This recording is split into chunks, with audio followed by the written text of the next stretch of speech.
आप सबको प्रभु यीशु के नाम से जय मसीह की। क्या आप जानते हैं कि परमेश्वर ने संसार में क्यों बुलाया है? क्या परमेश्वर का एक उद्देश्य नहीं है? क्या परमेश्वर यूं ही एक व्यक्ति को बुलाता है?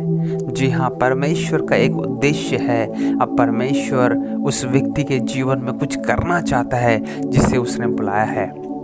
और हर एक विश्वासी के जीवन में परमेश्वर चाहता है कि वह ईश्वरीय स्वभाव के भागीदार हो जाए। दूसरा पतरस उसका पहला अध्याय उसका 3 पद से इस प्रकार लिखा हुआ है, क्योंकि उसके ईश्वरीय सामर्थ्य ने सब कुछ जो जीवन और भक्ति से संबंध रखता है हमें उसी के पहचान के द्वारा दिया है, जिसे हमें अपनी ही महिमा और सद्गुण के अनुसार बुलाया है, जिनके द्वारा उसने हमें बहुमूल्य और बहुत ही बड़ी प्रतिज्ञाएं दी है, ताकि इनके द्वारा तुम उस सड़ाहट से छूटकर जो संसार में बुरी अभिलाषाओं से होती है ईश्वरीय स्वभाव के सहभागी हो जाओ।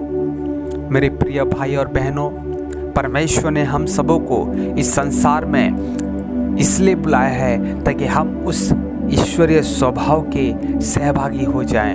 आप व्यक्ति को देखिए, आप व्यक्ति से बात कीजिए, एक एक व्यक्ति को आप जांचिए, उनके जीवन के अंदर क्या है। आप देखेंगे कि वे घोर पाप में डूबे हुए हैं, वे व्यभिचार के बंधन में हैं, वे नशे की आदतों में लिपटे हुए हैं। उनका स्वभाव उनका चरित्र को बताता है, उनका बोलचाल उनके हृदय के अंदर की बातों को बताता है। और इस प्रकार मनुष्य जाति इधर से उधर, उधर से इधर भटक रहा है।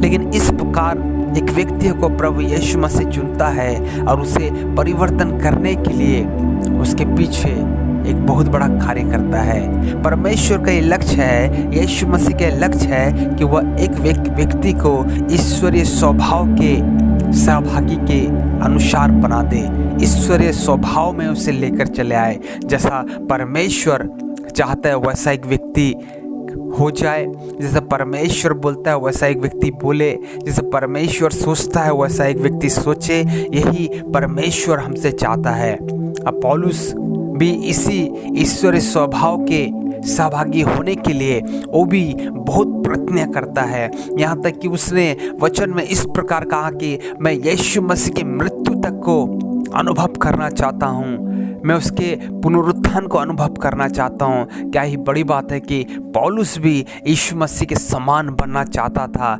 तो क्या हमारे जीवन में भी ये लक्ष्य ना हो कि हम यीशु मसीह के जैसे या परमेश्वर के स्वभाव को अपने जीवन में कैरी करके इस संसार में चले?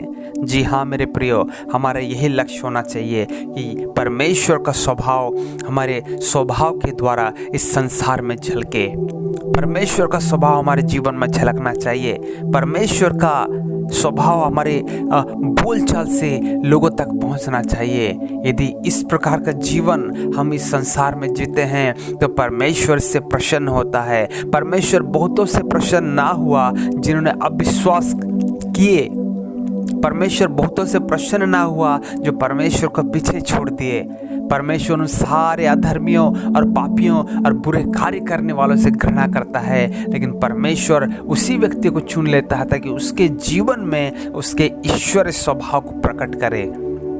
और आज ये ईश्वरीय स्वभाव हमारे जीवन में भी दिखना चाहिए। कितने जन इस संसार में हैं जो ये चाहते हैं कि मेरे जीवन में ईश्वरीय स्वभाव दिखे, मेरे जीवन में परमेश्वर का स्वभाव आना चाहिए। जब मैं रास्ते के ऊपर चलूं तो यीशु मसीह मेरे जीवन से झलकना चाहिए। जब मैं किसी से बातें करूं तो यीशु मसीह के नाम मेरे मुंह से अनुग्रह की बातें निकलनी चाहिए। इस प्रकार कितने जन हैं इस प्रकार सोचते हैं। हमारे लिए एक बहुत बड़ी चिंता का विषय है कि सिर्फ कलीसिया आना और कलीसिया जाना नहीं, हम उस ईश्वरीय स्वभाव के सहभागी होने के लिए बुला लिए गए हैं। हमें ये जानने की आवश्यकता है। और किस प्रकार हम इस ईश्वरीय स्वभाव के भागीदार हो सकते हैं? केवल मात्र परमेश्वर के करीब आने के द्वारा। हम जितने करीब यीशु मसीह के आएंगे, हम जितने करीब परमेश्वर के आएंगे, उतना हमारे जीवन में परमेश्वर का स्वभाव झलकना आरंभ हो जाएगा। इसलिए परमेश्वर के और भी करीब आएं, परमेश्वर को और भी समय दें, परमेश्वर के और भी समर्पण परमेश्वर के प्रति करें, ताकि आपके जीवन में, हम सबों के जीवन में परमेश्वर का ईश्वरीय स्वभाव जैसे झलकने पाए, हम उसके सहभागी होने पाए।